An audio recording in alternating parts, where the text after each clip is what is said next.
Hello, you have stumbled onto another episode of Get Your Fill, Financial Independence and Long Life, where we strive for ways to achieve those two goals and we invite friends and folks on to help us. And today we're very lucky to be joined by Dr. Marga Zarraga. She is a family physician, a wellness advocate, and a life coach. And in addition to coaching, she runs a medical practice, Genera Personal Primary Care, which is actually a pioneering direct primary care practice committed to delivering high-quality relationship-based care to communities in Massachusetts. And in her spare time, right, she has like 10 other jobs.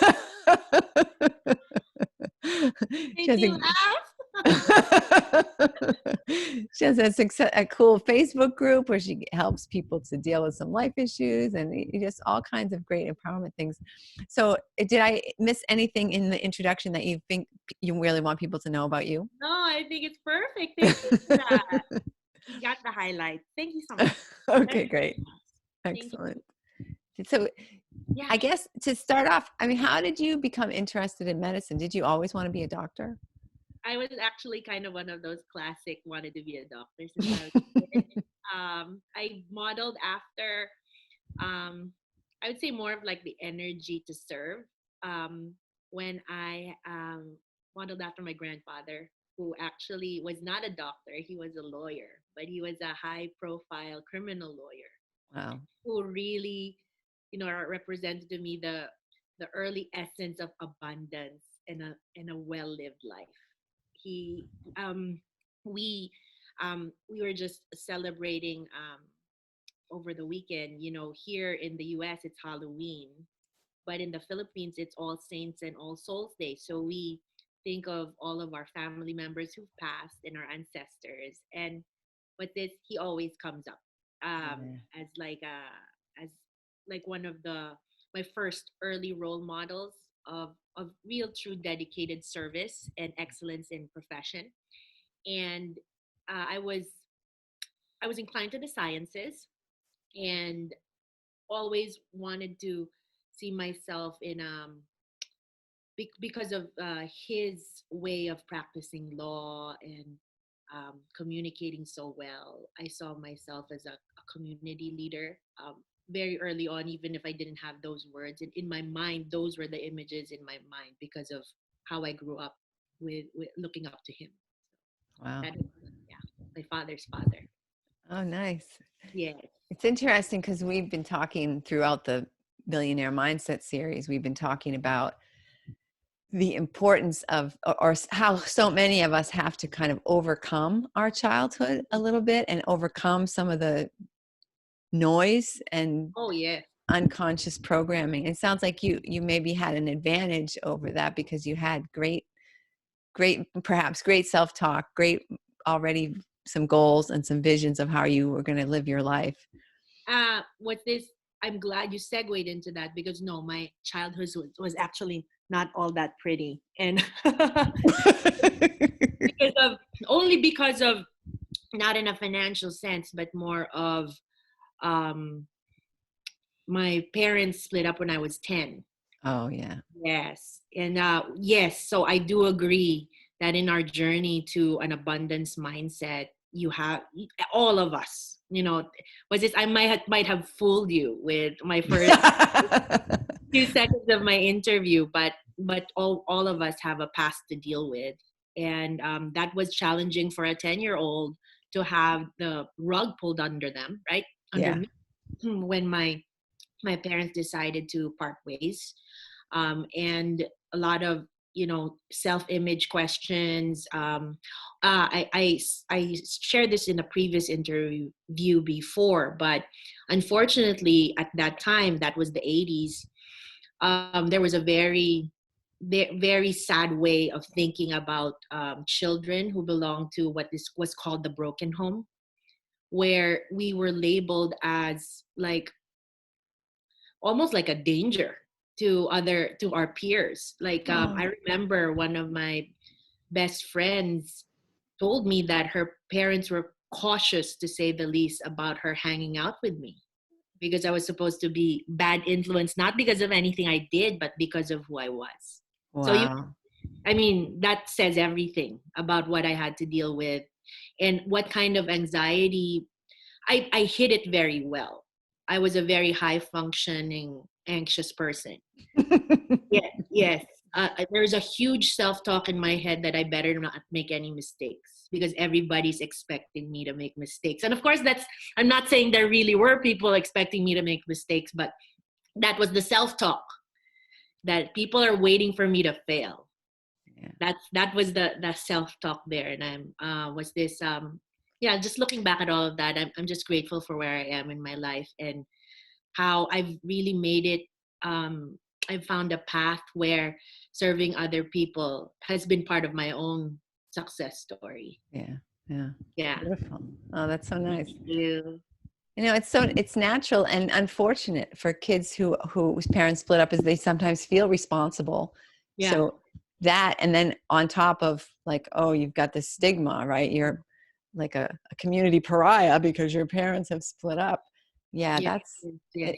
it's really, really Yes, it's difficult. hard. I do want to say that I didn't have that version. I mean, everybody has a reaction. I was very cautious actually about that because kind of like that was like the almost like the stereotype thing to fall into.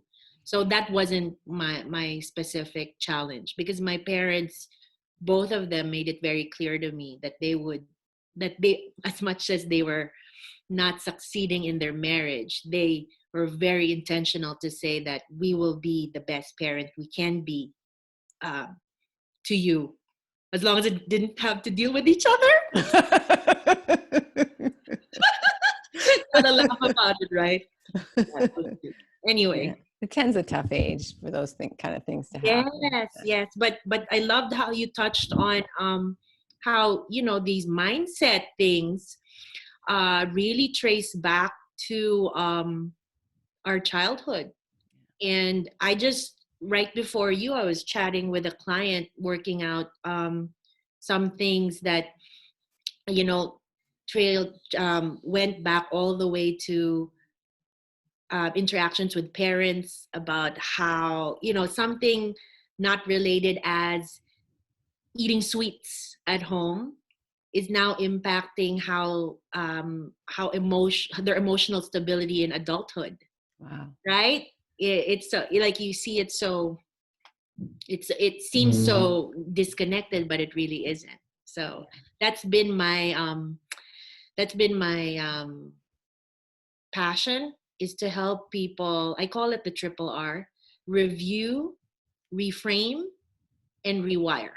Review, reframe, and rewire. That process is how I've walked people in a relationship with me. I know I do life coaching, but I call myself I call my practice a transformation guidance practice because I think it encompasses.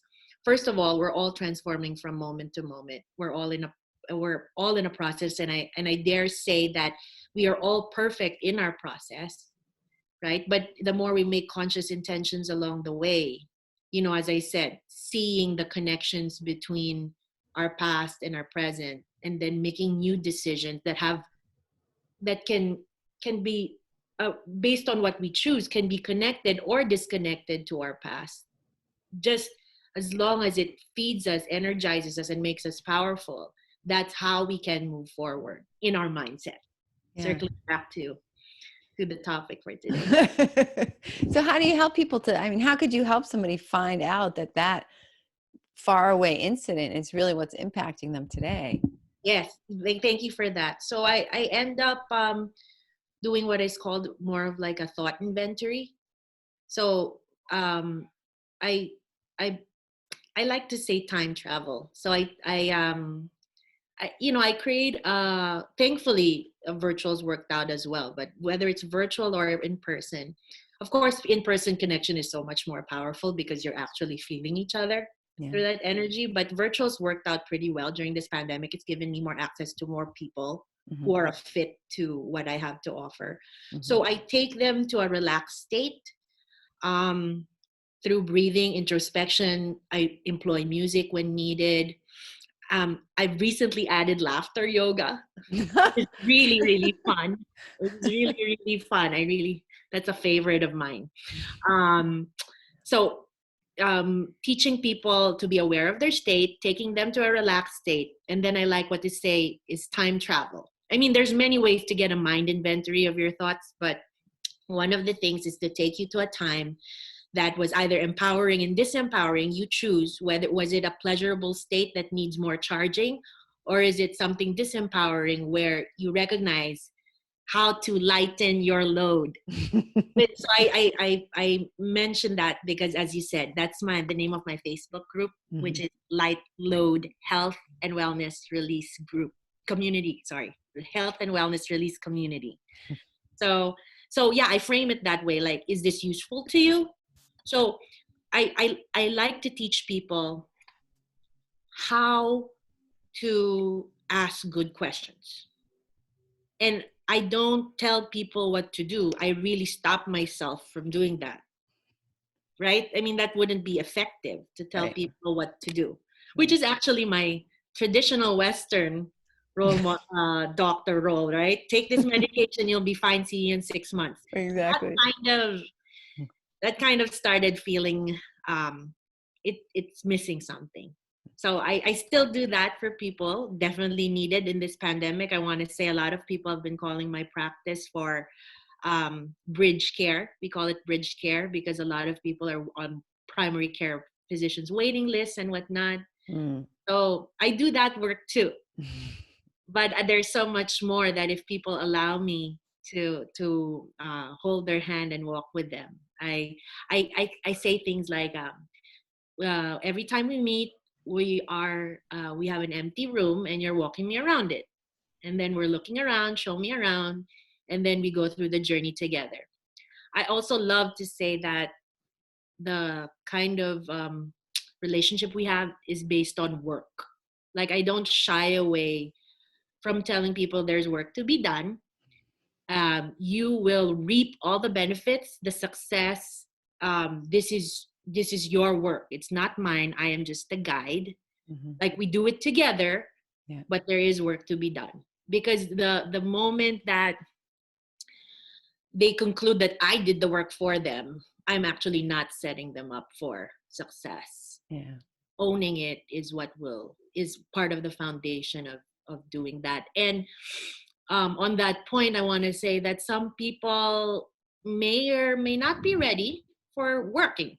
And what's this? We have to respect where we're at in our process, because we are perfect in process. But I definitely, in working through people like you, putting my name out there, I'm really grateful, because definitely I want the people who need to find me, I want to do everything so that people who are ready to do this kind of work, make it easy for them to find me.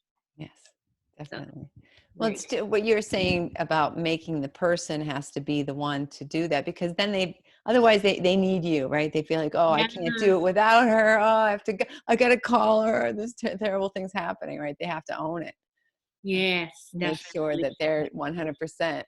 So you brought up people, being on wait lists and stuff. I'm really curious to hear your thoughts on the connection between, Yeah. well, the mind body connection, but especially like during COVID, do you feel like there are things that people can do to kind of protect themselves in a way mentally, to bring themselves to a place where they're not so vulnerable to disease? And Yes, yes, yes, yes. My gosh, that's a big question. I like maybe practical tips. Maybe is what we're thinking. Are we talking well, about? no, I'm thinking about just like, if someone expects that they're going to be sick, then they're going to be sick. If someone expects that they're going to I be healthy, right? I mean, I just feel like there is such a big mindset component.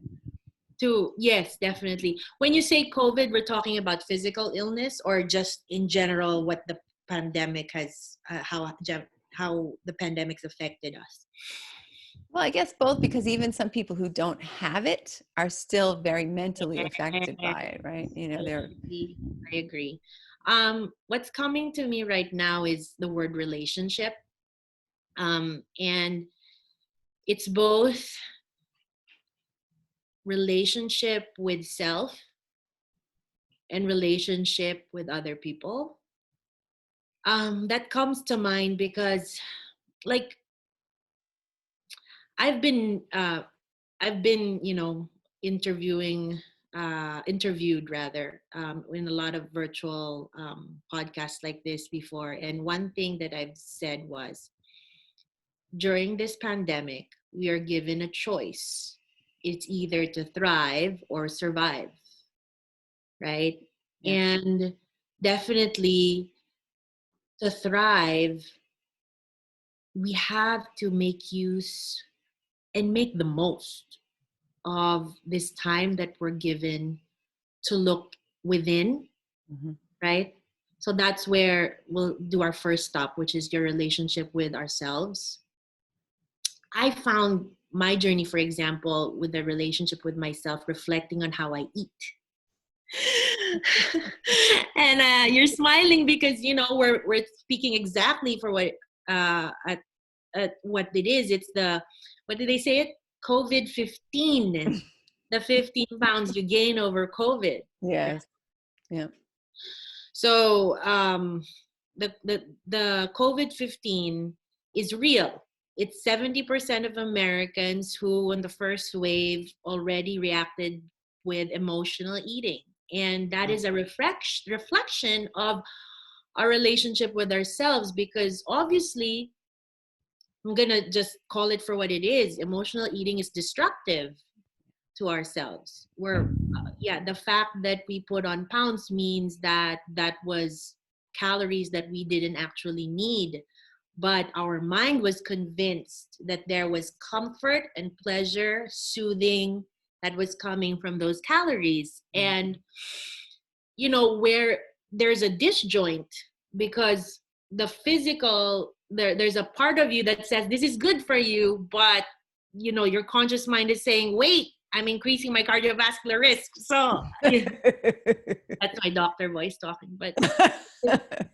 But see, so like, if we don't pause and we just keep on going with the flow and not really tuning into, so why am I needing to snack all day? What exactly am I trying to address? What am I trying to calm down? What is the voice telling me? Yeah. Well, one of the common things is, like, if you eat this chip, you're going to feel good right now. I want to feel good right now.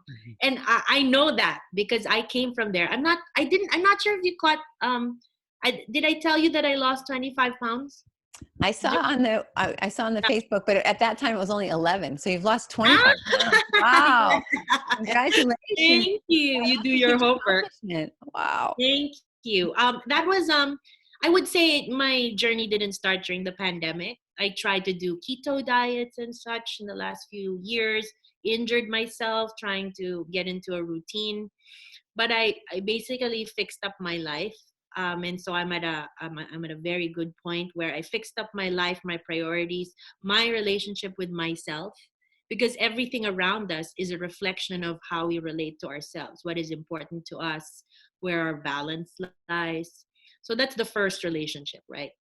The second relationship is relationship with others. So I love sharing this on community programs.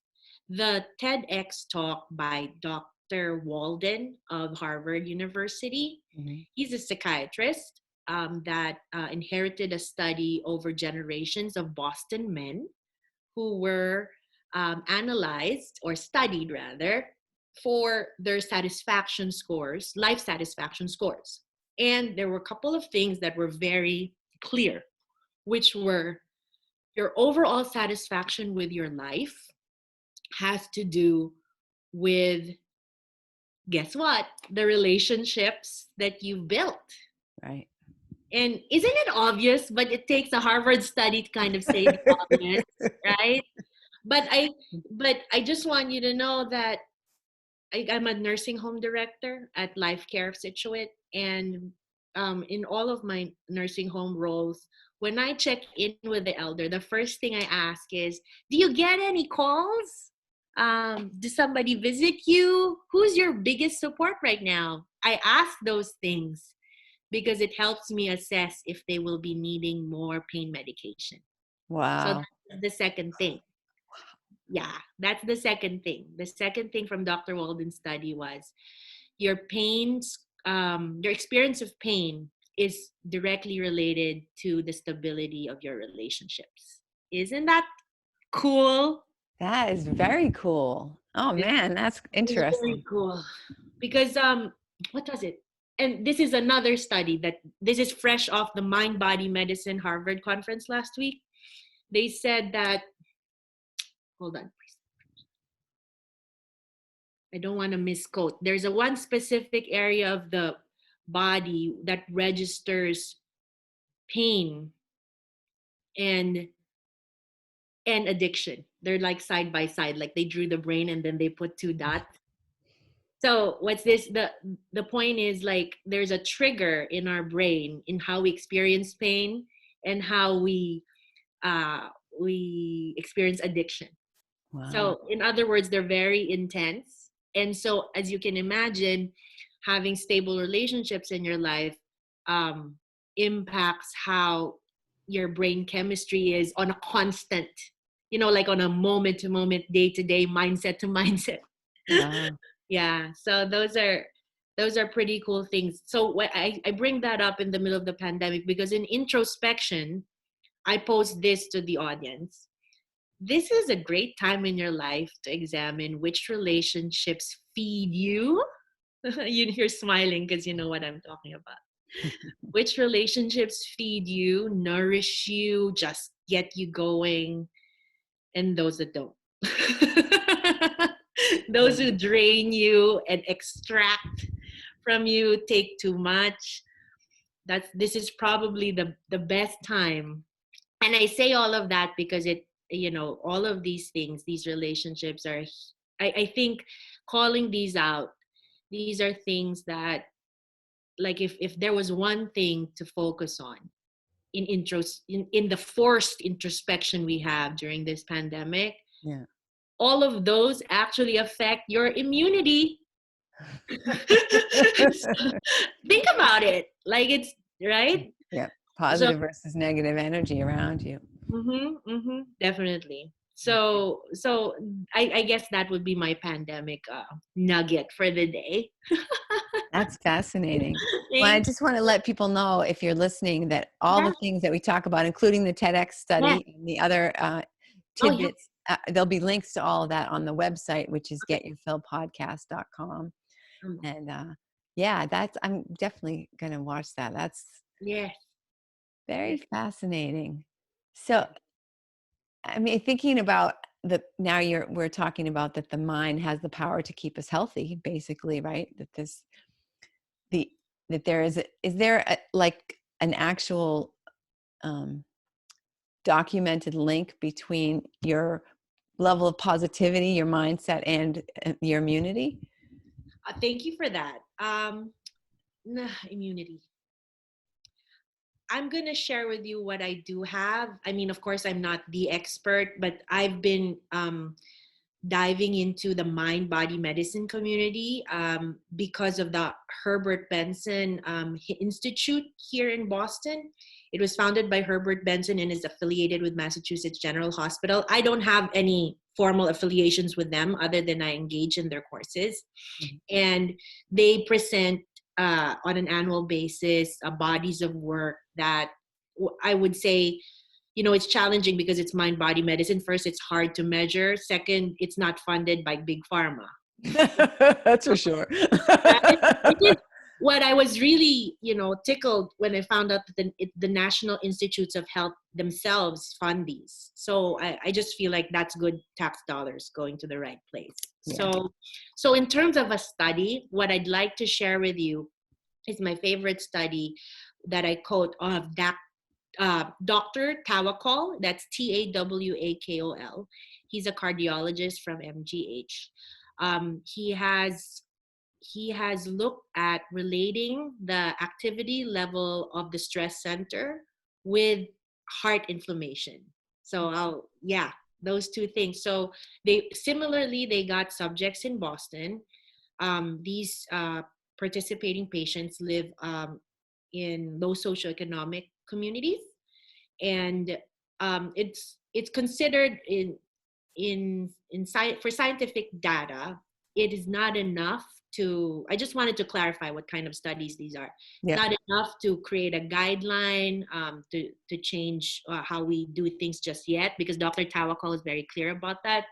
But it is enough to definitely say that there is scientific evidence. Scientific meaning it's been measured, it's been studied, investigated, right? Yeah.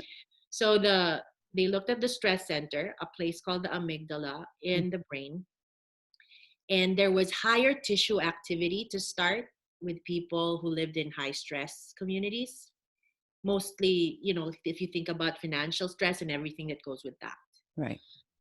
And they also happen to correlate that the same people had higher degrees of inflammation in the heart arteries. And when you have more inflammation, you're more prone to the things that make up the unfortunate event like a heart attack. So it's like it becomes a bed for, or a foundation for disease. Mm-hmm.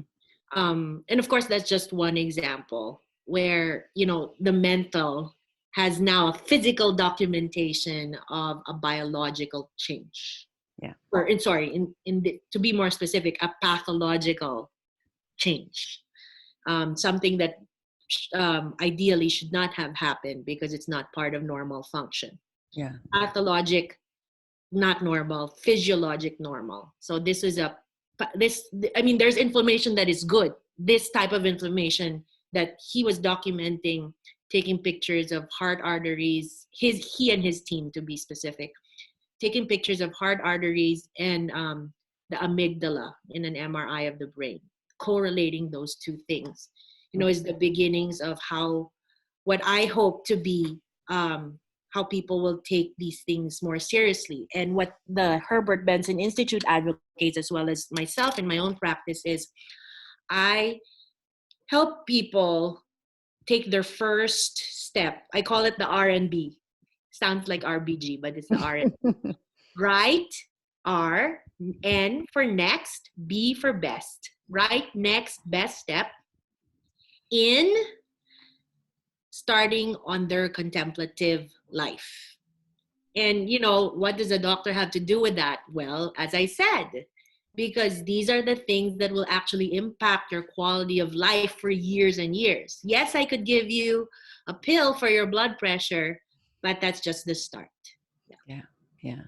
And it makes sense. And when you think about every emotion actually has chemicals that go along with it, Yes. that these chemicals are going to impact your body. I mean, it's to a complete layperson who knows absolutely nothing. That's Yes. logical to me. Yeah. That's Whereas right. Love it. you Yeah. can think your way beyond it, I suppose, with more education. You can get to the point where it's not so logical. Yeah. But yeah, just, I don't know. I've always felt that way, whatever, believed that way. But think about it. A lot of people don't use common sense. But the reason why is, if emotions and logics were put head to head, what would win, right? Well, the emotions all day long, right? Yeah. So it's not logical to deny that connection. And, we become comfortable with whatever it is that the subconscious has decided helps us cope with our day to day. Until we have that contemplative life, and approach that we're making new intentions, choices from moment to moment. And it is possible.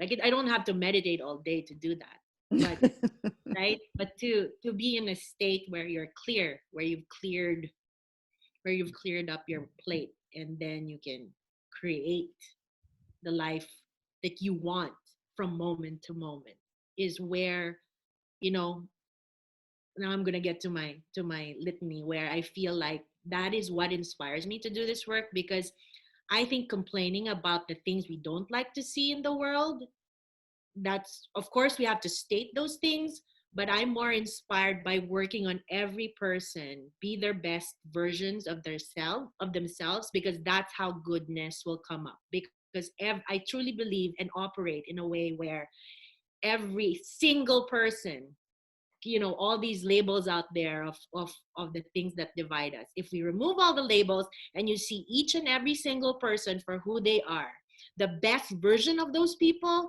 will always vibrate in love. Okay, so my role as a guide, as a doctor, as a physician, is to be able to see and help people get to their best versions in all aspects: physical, mental, social, psychological. So That's a beautiful mission. thank you. Thank you so much. So how do you help people Uh, uh, to make that, well, first of all, to identify? I mean, sometimes I think it's a stretch for people to even envision this best version. How do you help people sort of That's dust right. off the Yeah, that's right. That's dust right. that person off and find them? Yes, yes, definitely. As I said, I like to say R&B. I got that from a patient. I told him I'm gonna borrow that, okay? So and I made it my own. I always, um, one of my I guess gifts has been to have people, chop up. I call it micro momenting. Like you micro moment your day and you can chop up to have something more digestible. So like one of my patients would often say, like after a session, they feel like there's something actionable right away after the session that they can work on. So it's Mhm. because like looking at, as you said, best version of myself. Wow, how do I get there? Mhm. So so like let me at it. That you're right. It's gonna be more of like, is that true? Can I really do it? Then so like we start off with that, then I take them micro, and then we split up the goals, and it's a collaborative situation. If people go to my Marga Zarraga, I have these videos there where I really, one of my first uh, beginning points is the breath, which is that's not like something I have a stamp on.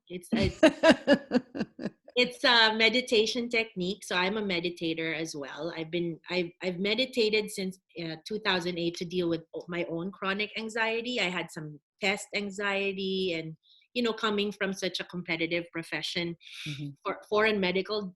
I'm a foreign medical graduate, which makes my life even harder than the usual doctor in this country. But there was a lot of anxiety that I had to cope with and manage, and thankfully I'm on the other side where I'm now thriving and knowing how to deal with that. But that's why I got into meditation. It was a process for me, and I would say I'm thankful for where I am now. When my career started to peak, it was because I increased my meditation.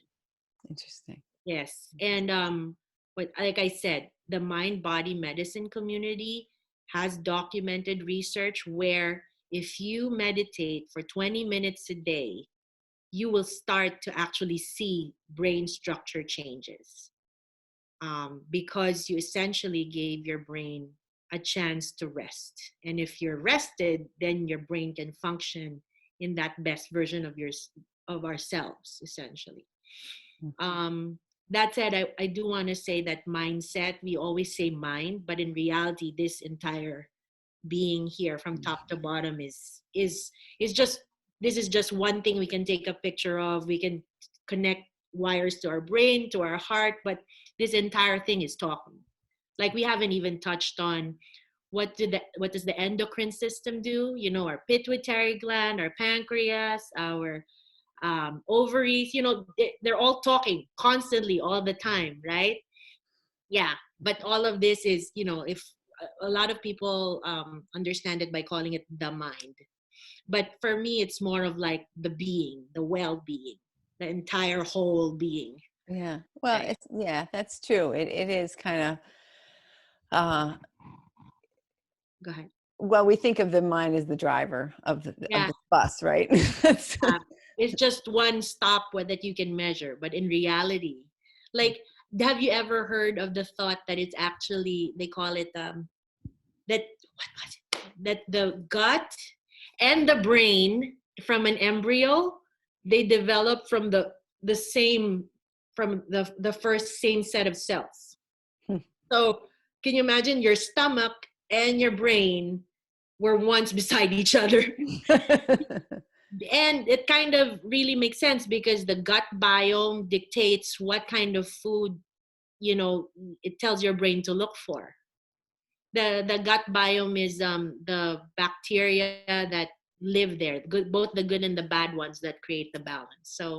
So I'm just talking about how we appreciate just how wonderful this body is, and how, as you said, energy, there really is something that's hard to measure outside of this body. And Yeah. harnessing that is a whole different story. um, but it is part of the wonderful ways that we can get to know ourselves, that whole journey that I'm inviting everybody to go on, which is your relationship with yourself and getting to know yourself, right? Yeah. Yeah. How do you help people to deal with like a self-sabotage? Where do you see some people who they're coming to you, they're doing great, and then all of a sudden, oh, this happened, this huge setback. And it seems like it's coming from the outside world, right? But Yeah, that you're part of that. Your yeah. decisions are part of it. Yeah, those are very interesting questions. I've had some very challenging patients. The first thing is to calm the emotions, to rein that in, because when it's in panic mode, I'm grateful that one of the ways that I've decided to deal with it is I'm gonna go where people are at. I need to go where they're at. And with this, if I frame it in a way that I I want to go where they're at, then I think actually that's a form of love when you think about it. If I have the bandwidth to be able to go where you're at, then usually if I find most of my patients who come to me are at an overwhelmed point in their lives. So I do have to join them there where they're at, but also from a provider sense, I need to put up my own shield. Like it can't be something that I let in, but I Right. have to be there with them, right? So when I go there with them, the first thing is to help manage the emotions with the breath, the introspection, and just to calm that down. Mm-hmm. And then when you get to a calmer state, then we can do the inventory, and that's when it becomes clearer what's working and what's not working for you. Yeah. But so, yeah, like you said, the self-sabotage is all grounded in emotions.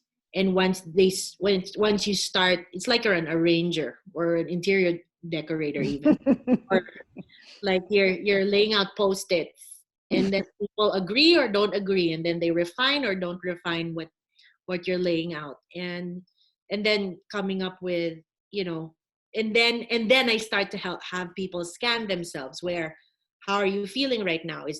Are we headed in the right direction? And then sometimes there's unrest, sometimes there's movement, but the point is, as we journey through, I always affirm people that you're moving, you're not stuck. Yeah. If you were doing, because that's the other thing I feel like people don't appreciate, that humans are generally social beings, even the loners. Yeah. Like, so all of our processes are accelerated when we choose to let somebody else in. But also choosing who that should be a conscious choice. Yeah. Like there are limitations in having friends or family manage your emotions because they're personally connected to the situations you're in, right? Right. Right. Yeah. So like finding a trusted a mentor, coach like myself or whatnot, therapist, you need to find that connection, that meaningful connection of someone who can really objectively like walk you through your life experience and help you process. So Yeah. that shows our strength as human beings to depend on each other. And we're just harnessing that strength. Doing it in isolation will always be more challenging and Yeah. more draining for a person. There are people who may not necessarily be distressed, but want the accelerated experience. Like, for example, business owners. Yeah, you know that. Business owners, have a lot riding on their ventures. Their time, Yeah. for one thing, time is precious. Mm-hmm. Loans are ticking, interest rates going up, right? So if people are serious about acceleration, focus, and just doing things with more ease, that's another reason to really harness the social, the gift of what makes humans powerful is our social connection, which is why I'm grateful for things like this, because this is meaningful collection right here. It is. And you're sharing your voice and your wisdom with the world, which is very much appreciated. Thank you. Thank you. This is so refreshing. I love your questions. Thank Thank you. How long does the process usually take? I mean, I know that's just a really unfair question, but are we talking like when people start to work with you, is it like months or is it years? Is it decades? I mean, how long before people really start to See? come into their own power? Oh my God. I mean, it can be like on this. I was just doing 30 minutes. I said, how do you feel? Oh, I feel good. That's it. You're Can all be better. that. No, yeah, because you have to just bring a person to make a decision. But this is the other thing. You're exercising a muscle. It's like you have to, like I have one patient, constantly taking yourself out from from fear, from distress, and bringing yourself back to your perfect state, which is a joyful, loving person. Like I'm just thinking of one client right now. Yeah. Yeah. Like that muscle of just going back. I'm not saying that fear we're replacing fear or we're eradicating fear, because fear has its purpose. Yeah. It's supposed to protect you when a lion is after your butt. So true. Which Right? happens a lot in Boston. Turn on the news. That's our lion for today, right? Yeah. So what did I want to say? It's a new habit. It's a pattern. Just getting into it is what will, really change, your physical surroundings, your social surroundings. So that repetitive thing, but that can change happen in a moment. Like as I said, I was just in a session of 30 minutes. It was a really great session just before this. So I'm really pumped today. Excellent. It's a good Monday. It's a good way to start a Monday to have a pumped patient. But yeah, that was just half an hour. And so, but as I said, like I have patients who, there was this lovely woman. She was like, she's working on her family relationships, and then um, she started to be able to express herself more openly without fear of being judged. And then I do like sets of 10 or 12 sessions. So on something like session 8, she says, I really have this dream. I go, what is it? I want to buy my dream house. So which is an abundance thing, because I know you're into yeah, yeah, now I know why it came up, because you're in real estate. Yeah. Oh yeah, so this is why this has come up. I didn't plan on this, by the way. I'm just listening to my intuition. Yeah, I'm serious. This is a real story. I'm not making it up just because I'm talking to you. So yeah, this is a nice story. So she on session 8, she says, I didn't tell you this, but for years now, something like 10 or 14 years, maybe 10 years, I really, really, she's an interior designer. So it was so important for her to, she had a dream. She had a dream to realize. Um, but I think just having her, but my reading of the situation was that she was just putting herself, all her priorities as second, always, always the less important among all the other concerns of the family, of the bigger clan. And then she surprised me, and something like 3 sessions later, she said, guess what? We bought the house. And I was this, of course, that was definitely her victory, but it was so nice of her to make me part of that, because that really got me pumped. That here we are working on your family relationships and whatnot. And I often tell people, look around your life and see what's going on. If you like what you see, that's a reflection of what's going on inside. I'm not saying for everybody to buy their dream house, though. That's a good project they can do with you.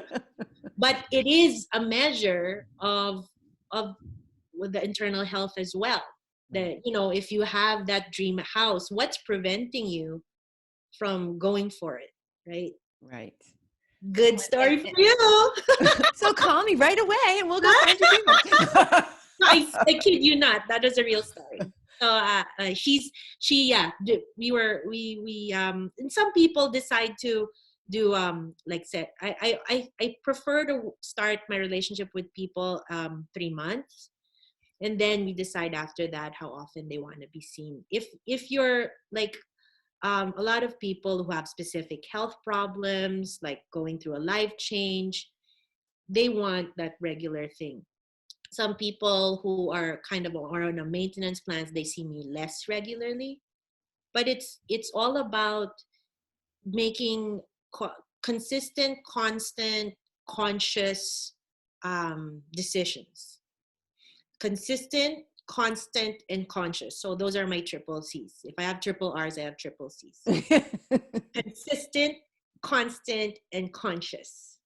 So making those decisions, and whatever enables the person to do that, whether it's they're working on their health, their business, taking on a project like buying their dream home, for example, all of those tie in. Actually, they may come to me for one thing and then they realize it's affecting all other things. Yeah. And then the nice thing is if you correct one thing, there's movement in all the others. Yeah. So that's the cool part. Well, because we say that, if you have this particular financial goal and you haven't achieved it, then you kind of have to look and say, why not, right? Because every library in the world has books about how to become financially abundant. There are dozens, if not hundreds, if not thousands of different ways and people and to do it. And, you just to sit and say, well, I've been sitting here, I've been doing whatever, and it hasn't happened to me yet. Well, okay. Were you just sitting home waiting for the check to arrive, I get it. Yeah. Yeah. And it's the same with what you're saying, right? People they have this thing, right? And if they aren't already there, there's something blocking them. There's something that isn't flowing, right? So that you're helping them to unlock all the doors and get through to where they want to be. Yes. If people already you already said blocks, I want to add to that word stuck. If people can relate to that word, then they should call me. but I'm just saying that is a toxic state, right? Yeah. If you feel stuck or you don't know what to do or you're blocked, this is the message of hope. You can get unstuck. You first have to recognize. I mean, like anything, awareness is key. You have to first acknowledge and be humble enough to say that that's where you're at and I need help. Right. So.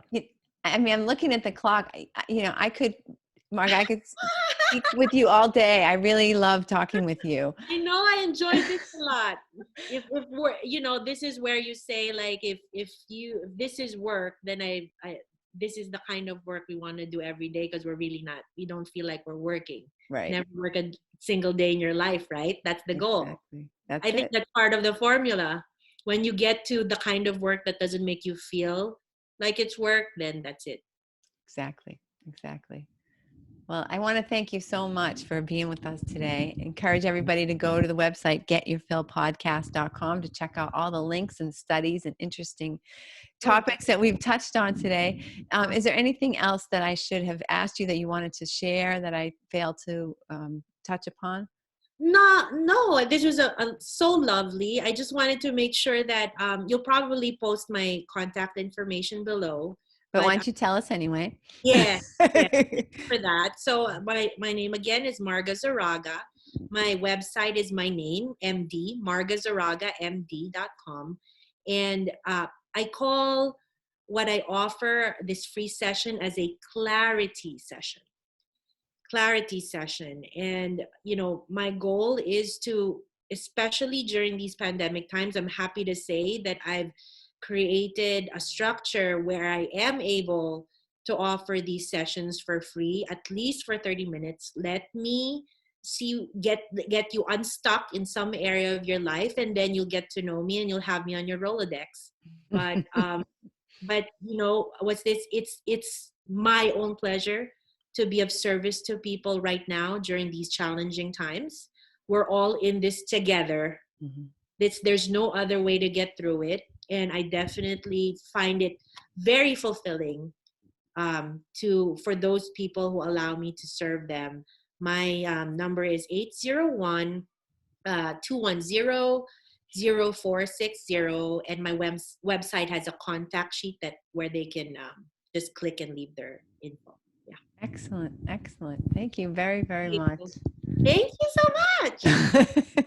And thank you, listener, for listening. If you have got something of value from this episode, which I think will be difficult not to, then please remember to share it with a friend because we want to help everybody. Thank you. I'm going to stop the recording.